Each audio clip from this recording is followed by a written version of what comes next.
Hi guys, ನಮ್ಮೂರಲ್ಲಿ ಭೂತಕೋಲ ಇದೆ. So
hello media loves, welcome back to my YouTube channel. ಎಲ್ಲರೂ ಹೇಗಿದ್ದೀರಾ? ನಾನಂತೂ ಸಖತ್ತಾಗಿ ಇದ್ದೀನಿ.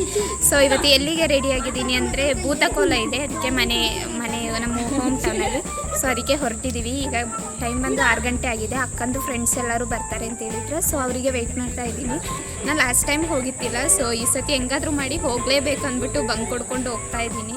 ಏನಾಗುತ್ತೋ ಗೊತ್ತಿಲ್ಲ. ನಂದು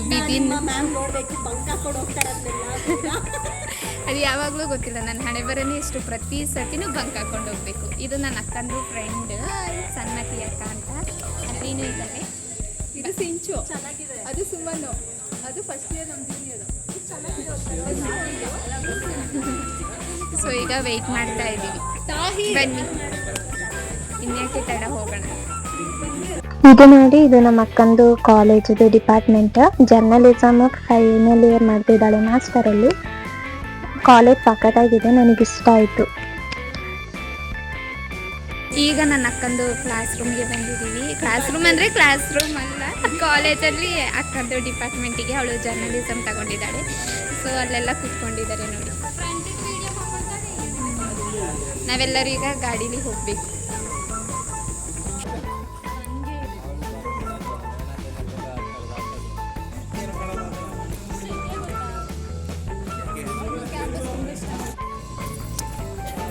ಏನಾರು ಹೇಳಿ.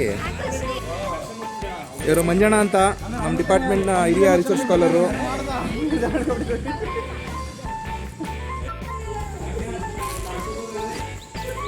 ಕೊನೆಗೂ ನನ್ನ ಅಕ್ಕನ ಫ್ರೆಂಡ್ಸ್ ಎಲ್ಲ ಫ್ರೆಶ್ ಅಪ್ ಆಗಿ ಬಂದರು. ಸೊ 12 ಜನ ಹೊರಟು. ನಾನು, ನನ್ನ ಅಕ್ಕ ಮತ್ತು ನನ್ನ ಅಕ್ಕಂದು 10 ಫ್ರೆಂಡ್ಸ್ಗಳು 6 ಬೈಕಲ್ಲಿ ಹೋದ. ಫಸ್ಟು ಹೋಗ್ತಾ ತುಂಬ ಹೊತ್ತು ಟ್ರಾವೆಲ್ ಮಾಡಬೇಕಲ್ಲ. ಸೊ ಬೈಕಿಗೆ ಪೆಟ್ರೋಲೆಲ್ಲ ಹಾಕಿಸ್ಕೊಂಡು ಸ್ವಲ್ಪ ಟ್ರಾವೆಲ್ ಮಾಡಿ ಆದಮೇಲೆ ಕಾಫಿ ಮತ್ತು ತಿನ್ನೋಕ್ಕೆ ಬಿಸ್ಕೆಟ್ ಎಲ್ಲ ತೊಗೊಂಡು ತಿಂದು, ಚಿಪ್ಸ್ ಎಲ್ಲ. ಯಾಕಂದರೆ ಹೊಟ್ಟೆ ಹಸಿತಾ ಇತ್ತು. ಸಂಜೆ ಹೊತ್ತು ಕಾಲೇಜ್ ಮುಗಿಸ್ಕೊಂಡು ಹೋಗ್ತಾ ಇದ್ದು, ಬೇಗ ಹೋಗಿ ತಲುಪಬೇಕು. ಆಮೇಲೆ ಸ್ವಲ್ಪ ಹೊತ್ತು ಆದಮೇಲೆ ಅಕ್ಕಂದು ಫ್ರೆಂಡ್ಸಿಗೆ ಗೊತ್ತಿರೋರ್ದು ಅಣ್ಣ ಅಲ್ಲಿ ಇದು ಎಂತ ಜೋಳ ಫ್ರೈ ಮಾಡ್ತಾ ಇದ್ರು. ಸೊ ಅವ್ರ ಶಾಪಲ್ಲಿ ಹೋಗ್ಬಿಟ್ಟು ಸ್ವಲ್ಪ ಜೋಳ ಎಲ್ಲ ತಿನ್ಕೊಂಡು ಪುನಃ ನೈಟ್ ನಮ್ಮದು ಬೈಕ್ ರೈಡ್ ಏನಿದೆ ಅದು ಸ್ಟಾರ್ಟ್ ಮಾಡಿದ್ವಿ. ಬೇಗ ಹೋಗಬೇಕು, ನಮ್ಮೂರಲ್ಲಿ ಎಂತ ಫುಲ್ ಫಾರೆಸ್ಟ್ ಏರಿಯಾ, ಅದಕ್ಕೆ ಎಲ್ಲ ಬೇಗ ಹೋಗೋಕ್ಕೆ ಟ್ರೈ ಮಾಡ್ತಾ ಇದ್ವಿ. ಇವರೆಲ್ಲ ನನ್ನ ಅಕ್ಕಂದು ಫ್ರೆಂಡ್ಸ್ಗಳು.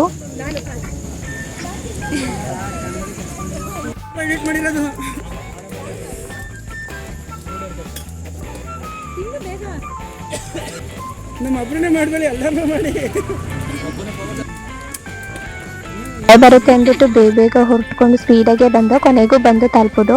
ಹೋದಂಗೆ ಅಲ್ಲಿ ನೈಟ್ ಡಿನ್ನರ್ ಇಟ್ಟಿದ್ರು ಟೆಂಪಲಲ್ಲಿ. ಸೊ ಡಿನ್ನರ್ ಎಲ್ಲ ಊಟ ಮಾಡಿದ್ರು ಎಲ್ಲರೂ ಒಟ್ಟಿಗೆ ಕೂತ್ಕೊಂಡು. ನಮ್ಮ ಮಮ್ಮಿ ಅಲ್ಲಿ ಸೀಟ್ ಸಿಗಲ್ಲ ಅಂದ್ಬಿಟ್ಟು ಪಾಪ ಬೇಗ ಬಂದು ನಮಗೆಲ್ಲರಿಗೂ ಸೀಟ್ ಇಟ್ಟಿದ್ರು. ಬಟ್ ಆದರೂ ಒಂದು 4 ಮೆಂಬರ್ಸ್ಗೆ ಸೀಟ್ ಸಿಗ್ತಾ ಇತ್ತಿಲ್ಲ. ನಂದು ತಮ್ಮಂದಿರು ಎಲ್ಲರಿಗೂ ಬಂದವರಿಗೆ ಊಟ ಬಡಿಸ್ತಾ ನಿಂತಿದ್ರು. ಬೇಗ ಊಟ ಮಾಡಿಕೊಂಡು ಹೋಗ್ಬಿಟ್ಟು ಸೀಟ್ ಹೋಗ್ಬಿಡುತ್ತೆ ಅಂದ್ಬಿಟ್ಟು ಹೋಗಿ ಕೂತ್ಕೊಂಡು ಅಷ್ಟೊತ್ತಿಗೆ ಹೋಮ ಹಾಕೋಕ್ಕೆಲ್ಲ ರೆಡಿ ಮಾಡ್ತಾಯಿದ್ರು. ಈಗ ಟೈಮ್ ಬಂದು 9:30 ಆಗಿದೆ. ಈಗ ಸ್ಟಾರ್ಟ್ ಮಾಡ್ತಾ ಇದ್ದಾರೆ.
ಫಸ್ಟ್ ದೈವ ಬಂದು ಓಮತಗುಳಿಗ. ಇವರು ಕ್ಷೇತ್ರ ಪಾಲಕನಾಗಿ ನೆಲೆ ನಿಂತಿದ್ದಾರೆ.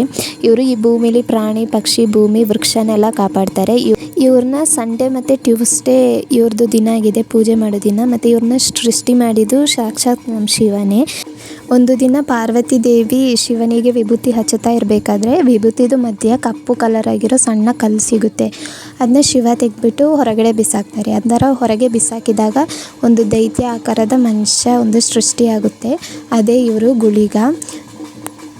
ಇವ್ರನ್ನ ಶಿವ ವಿಷ್ಣುವಿನ ಹತ್ರ ಕಳಿಸಿಕೊಡ್ತಾರೆ. ವಿಷ್ಣು, ನೀನು ಭೂಲೋಕದಲ್ಲಿ ನಿಲವುಳ್ಳ ಸಂಖ್ಯೆ ಮತ್ತು ಗಾಳಿ ಭದ್ರನ 24ನೇ ಮಗುವಾಗಿ ಹುಟ್ಟಬೇಕು ಅಂದ್ಬಿಟ್ಟು ಕಳಿಸ್ತಾರೆ ಭೂಮಿಗೆ.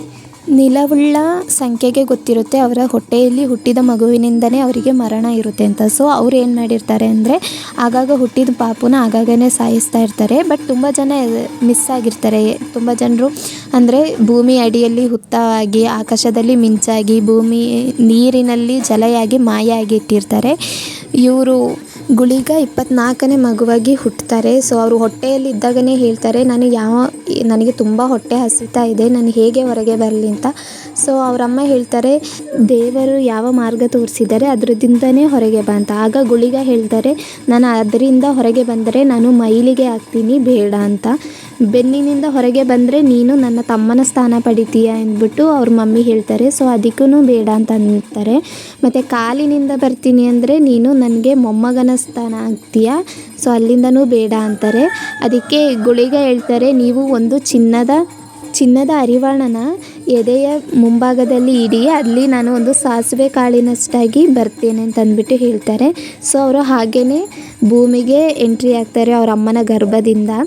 ಬಂದುಬಿಟ್ಟು ಆ ಸಾಸಿವೆ ಕಾಳಿದ್ದಷ್ಟು ಇದ್ದವರು ದೊಡ್ಡ ದೈತ್ಯ ಆಕಾರದಲ್ಲಿ ಆಗ್ತಾರೆ. ಮತ್ತು ಅವರಿಗೆ ಹೊಟ್ಟೆ ಹಸಿವು ತರಿಯೋಕ್ಕಾಗ್ತಾ ಇರಲ್ಲ.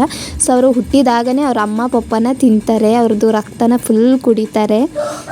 ಇದನ್ನು ನೋಡಿದ ವಿಷ್ಣು ಗುಳಿಗನ ಅವ್ರ ಹತ್ರ ಕರೀತಾರೆ. ಅವ್ರ ಹತ್ರ ಕರೆದ್ಬಿಟ್ಟು ಅವರಿಗೆ ಕುದುರೆ, ಆನೆ, ಒಂಟೆದು ರಕ್ತನೂ ಕೊಡ್ತಾರೆ. ಅದನ್ನು ಕುಡಿದ್ರೂ ಅವರಿಗೆ ಹೊಟ್ಟೆ ಹಸಿವು ಮುಗ್ದೇ ಇರಲ್ಲ, ಇನ್ನೂ ಹೊಟ್ಟೆ ಹಸಿತಾನೆ ಇರುತ್ತೆ. ಆ ಸಂದರ್ಭದಲ್ಲಿ ಏನು ಮಾಡ್ತಾರೆ ಅಂದರೆ ವಿಷ್ಣುದೇವರು ಅವ್ರದ್ದು ಕಿರು ಬೆರಳನ್ನ ಗುಳಿಗನ ಬಾಯಿಯೊಳಗೆ ಹಾಕ್ತಾರೆ. ಆ ಟೈಮಲ್ಲಿ ಅವರು ವಿಷ್ಣುದು ಫುಲ್ಲು ರಕ್ತ ಕುಡಿತಾ ಇರ್ತಾರೆ. ಆ ಸಮಯದಲ್ಲಿ ಇದನ್ನು ಲಕ್ಷ್ಮೀ ದೇವಿ ನೋಡಿಬಿಟ್ಟು ಅವರ ತಲೆಯಲ್ಲಿದ್ದ ಒಂದು ಹೂನ ತೆಗೆದ್ಬಿಟ್ಟು ಗುಳಿಗೆ ಅವ್ರದ್ದು ಬಾಯಿಯೊಳಗೆ ಹಾಕಿದ ಮೇಲೇ ಅವರಿಗೆ ಸ್ವಲ್ಪ ಹೊಟ್ಟೆ ಹಸಿವು ಕಮ್ಮಿ ಆಗುತ್ತೆ.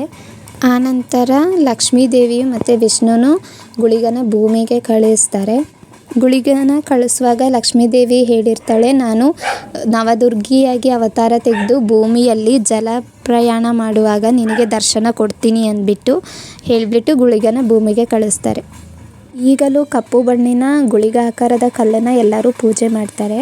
ಒಂದು ದಿವಸ ಗೊಜ್ಜಮಲ್ಲಿ ಮತ್ತು ಪಂಜಿ ಮೇಸ್ತ್ರಿ ಅನ್ನೋರು 500 ಜನನ ಮುಂದೆ 500 ಜನನ ಹಿಂದೆ ಕರ್ಕೊಂಡು ಕೆಲಸಕ್ಕೆ ಹೋಗ್ತಾ ಇರ್ತಾರೆ ಕತ್ತಲ ಕಾಡ ಒಂದು ಜಾಗಕ್ಕೆ. ಸೊ ಆ ಟೈಮಲ್ಲಿ ಗುಳಿಗ 9 ವರ್ಷದ ಬಾಲಕನಾಗಿ ಮಾಯೆ ಮಾಡಿ ಅವ್ರನ್ನ ಕೇಳ್ತಾನೆ, ನಾನು ನಿಮ್ಮ ಜೊತೆ ಕೆಲಸಕ್ಕೆ ಬರಲ್ಲ ಅಂತ. ಸೊ ಅವರು ಹೇಳ್ತಾರೆ, ಬೇಡ, ನಿನಗೆ ಆ ಕೆಲಸ ಮಾಡೋಕ್ಕಾಗಲ್ಲ ಅಂತ ಅಂದ್ಬಿಟ್ಟು ಅವರು ಗೊಜ್ಜಮಲ್ಲಿ ಮತ್ತು ಪಂಜಿ ಮೇಸ್ತ್ರಿ ಅವರ ಪಯಣ ಏನಿದೆ ಅದನ್ನ ಮುಂದುವರಿಸ್ತಾರೆ.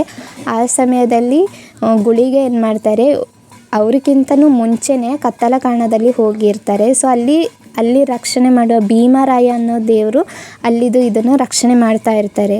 ಆ ಸಂದರ್ಭದಲ್ಲಿ ಇವ್ರನ್ನ ನೋಡಿಬಿಟ್ಟು ಗುಳಿಗನ ನೋಡಿಬಿಟ್ಟಿರ್ತಾರೆ. ಆವಾಗ ಆ ಟೈಮಲ್ಲಿ ಗುಳಿಗ ಏನು ಮಾಡ್ತಾರೆ ಅಂದರೆ ಒಂದು ಪ್ರಾಣಿನ ಹಿಡಿದುಬಿಟ್ಟು ಕಚ್ಚಿ ಅದರದ್ದು ರಕ್ತ ಹೀರಿ ಇವ್ರನ್ನ ಭೀಮರಾಯನ ಹಿಂದೆ ಸರಿಯುವಂತೆ ಮಾಡ್ತಾರೆ.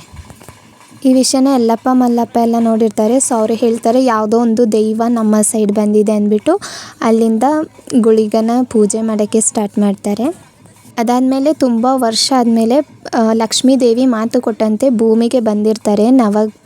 ಶಕ್ತಿಯಾಗಿ ಅವತಾರ ತಾಳಿ ಇವರಿಗೆ ದರ್ಶನ ಕೊಡ್ತಾರೆ ಗುಳಿಗಗೆ. ಮತ್ತು ಗುಳಿಗನ ಅವ್ರನ್ನ ದೂತವಾಗಿ ಅವ್ರು ಕರ್ಕೊಂಡು ಹೋಗ್ತಾರೆ ಅವರ ಪ್ರಯಾಣಕ್ಕೆ.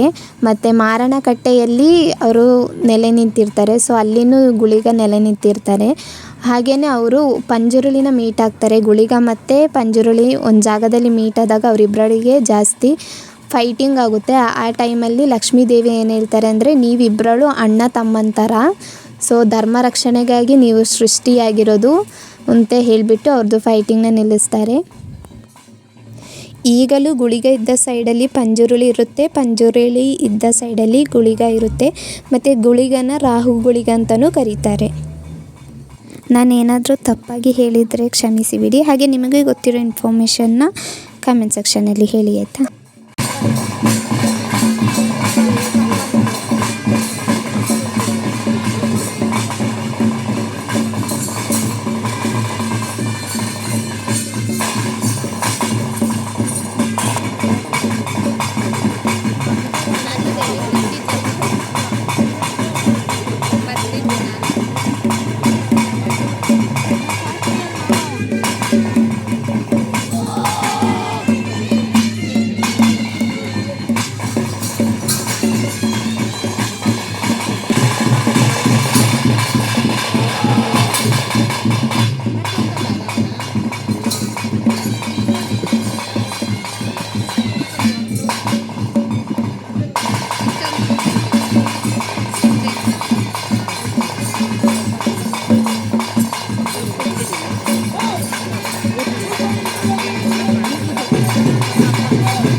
ಈ ವಿಡಿಯೋ ನಿಮಗೆ ಇಷ್ಟ ಆದರೆ ಲೈಕ್ ಮಾಡಿ, ಶೇರ್ ಮಾಡಿ, ಕಮೆಂಟ್ ಹಾಕೋದು ಬರಿಬೇಡಿ. ನಾನು ನಿಮ್ಮನ್ನ ನೆಕ್ಸ್ಟ್ ವೀಡಿಯೋದಲ್ಲಿ ಬಂದು ಮೀಟ್ ಮಾಡ್ತೀನಿ. ಅಂಟಿಲ್ ಎಲ್ಲರಿಗೂ ಟಾಟಾ.